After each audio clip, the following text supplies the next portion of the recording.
వాకాడ మండలంలోని ఓటర్లందరికీ ధన్యవాదాలు. ఎందుకంటే చాలా ప్రశాంతమైన వాతావరణంలో ఎన్నికలు నిర్వహించుటకు సహకరించారు. ఎటువంటి చిన్న చిన్న కాంప్లికేషన్ కూడా ఏమి లేకుండా అందరూ ఓటు హక్కుని సద్వినియోగం చేసుకున్నందుకు ముందుగా ప్రత్యేకమైన ధన్యవాదాలు.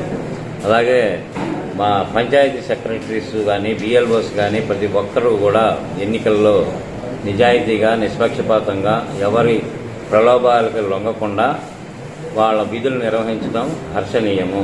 ముందుగా వాళ్ళకు కూడా ప్రత్యేక ధన్యవాదాలు.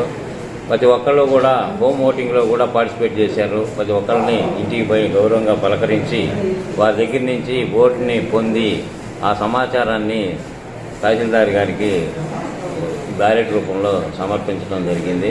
అదేవిధంగా ఈరోజు ముఖ్యంగా పంచాయతీ కార్యదర్శులతో సమావేశం నిర్వహించడం జరిగింది.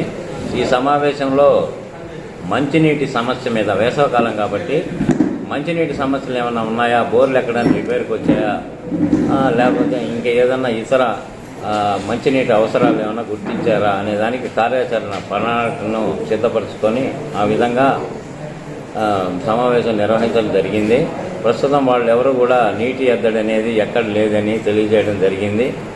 మా దగ్గర నీటి ఎద్దడి ఉన్నట్లయితే ఇమ్మీడియట్గా ఎదుర్కోవటానికి ఆ సమస్యను ఎదుర్కోవటానికి అన్నీ కూడా సిద్ధంగానే ఉన్నాయి. దేశంలో నీటి సమస్య లేకుండా చూస్తాము. అదేవిధంగా ఇంటి పన్నులపై సమీక్ష చేయడం జరిగింది. 23-24 సంవత్సరానికి దాదాపు 19 పంచాయతీలకు గాను 12 పంచాయతీల్లో 100% వసూలు చేయడం జరిగింది. మిగిలిన వారు కూడా ఒక వారం లోపల ఆ మిగతా బ్యాలెన్స్ను కూడా పూర్తి చేసి 100% చేస్తారు. దానికి సంబంధించి లైబ్రరీ సెస్ 4 ఉన్నారు. వాళ్ళు కూడా ఒక 2-3 రోజుల్లో ఆ మొత్తాన్ని కూడా జిల్లా గ్రంథాలయ సంస్థ వారికి చెల్లించడం జరుగుతుంది.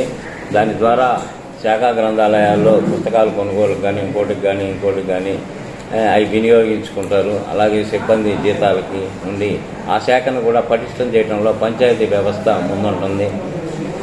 ఈ సందర్భంగా ఏంటంటే మెయిన్గా స్వచ్ఛ భారత్ కార్పొరేషన్ విజయవాడ వారి నుంచి పారిశుద్ధ్య కార్యక్రమాలను సక్రమంగా ఇంటింటికి నిర్వహించడం నిమిత్తము బకెట్ల రూపంలో 2 బకెట్లు 2 కలర్స్తో ఇవ్వడం జరిగింది. అవి 2 రోజుల లోపల ప్రతి ఇంటికి సప్లై చేస్తారు గ్రామ పంచాయతీ కార్యదర్శుల ద్వారా. పారిశుద్ధ్య నిర్వహణలో ప్రతి ఒక్కళ్ళు కూడా బాధ్యతాయుతంగా పౌరులు అయితేనేమి అధికారులు అయితేనేమి అందరూ సక్రమంగా ఉంచి ఎటువంటి శానిటేషన్కి ఇబ్బందికరమైన వాతావరణాలు కల్పించకూడదని ఈ సందర్భంగా మనం చేస్తున్నాం. మరిన్ని అప్డేట్స్ కోసం మన HN9 టీవీ ఛానల్ని సబ్స్క్రైబ్ చేసుకోండి.